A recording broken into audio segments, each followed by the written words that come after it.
You asked, and now I have delivered. Things are about to get serious. Real serious this time. Some talk the talk, but don't walk the walk. Let's talk and walk. It's time to go big or go home. Are you ready for the... Welcome pilots to this epic build video starring the legendary team Black Sheep Mojito. Before we kick this build off, I would like to address the elephant in the room and hopefully dismiss a few rumors circulating about the Mojito. The first rumor circulating is that the servos do not produce enough torque, causing them to lock up, leading to control failure. It flew very smoothly and then suddenly it started to fidget, and that was exactly the moment when I couldn't control anything anymore. What exactly that was, I don't know. I suspect that it had something to do with the servos. That the servos were somehow overwhelmed and couldn't control anything anymore, overheated or something. Okay, well, let's test the Mojito servos to see if we can find any issues. I will test the torque capabilities of the Mojito servos by comparing it to a high-performance servo previously used in my 200 mph Atom RC Dolphin build. To make a fair comparison, we will need to take into account the elevon surface area of both airframes and then do a percentage calculation. The total elevon area of the Dolphin airframe is 91 square centimeters. And the Mojito elevon area is 210 centimeters square. That is a 130% increase in overall size. Next, we will test the servo's torque and stall point on this homemade rig. First up is the Dolphin's high-performance servo.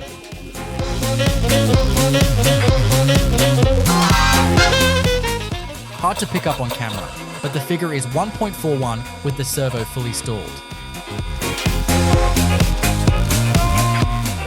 The Dolphin servo linkage uses the outer armhole, which explains the low torque figure, as this servo is rated for 3.9 kilograms at the hub. On the other hand, the Mojito servo uses the inner hole on the linkage arm, which in theory should massively increase its torque output. Okay, let's see what the Mojito servo stalls at. So the Mojito servo stalled at an impressive 4.46 kilograms. The percentage difference between the two servos is 216%. As the elevon surface area difference was 130%, we needed to at least match or better the figure of 130% when testing the servos.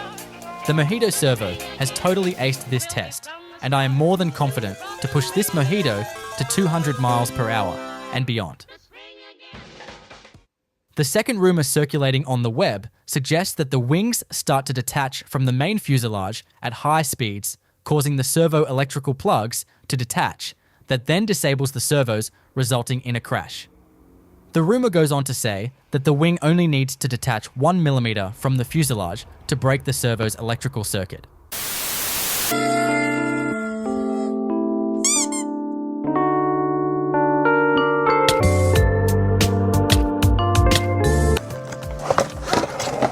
So, as you might guess, that was actually my second Mojito. So, I have pieces of Mojito now. But why, you might ask? Well, to answer that question, we have to take a look at this part of the fuselage. This part of the fuselage is the one that interfaces with the wing and the two connectors. And if we measure that, we found out that is about 1.6 millimeters. What does that mean? It does mean that the distance of engagement that TBS used for this connector is 1 millimeter. That means that if the wing separates from the fuselage of more than 1 millimeter, the servo would disconnect. This to me is a design error and must be corrected. Let's check out the servo electrical connectors and see what distance they fail at. We need to carry out a continuity test using a multimeter to prove when the electrical connection to the servo has been broken. First, I remove the wing mounting mold for ease of testing. Now we have both the male and female sides of the servo connector plug. The wing locking mechanism will also need to be removed to allow me to slowly pull apart the servo plug in fine increments.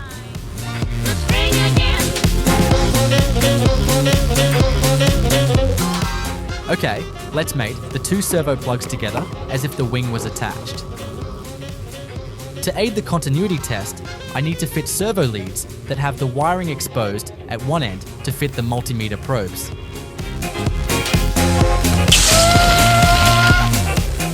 To break the electrical connection, I will slowly begin to pull the wing apart, and at the point where continuity has been lost, I will take a measurement.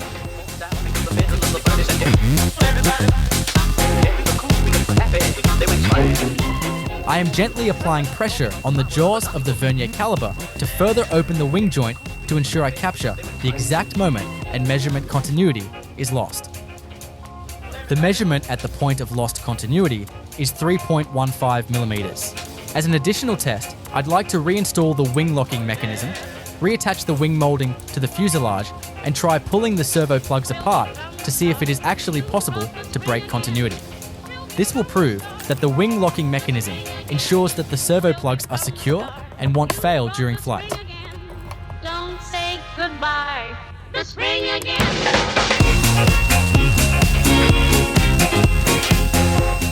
No issues at all.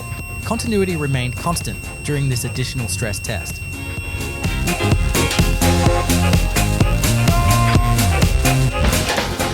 So the rumor stated that at 1 millimeter, the wing separation would cause servo failure. My Mojito separated at 3.15. Conclusion: this myth is officially busted. Now that we have investigated and actually proven that the servo-related failure rumors circulating won't affect the Mojito, we can now officially kick off the Mojito build.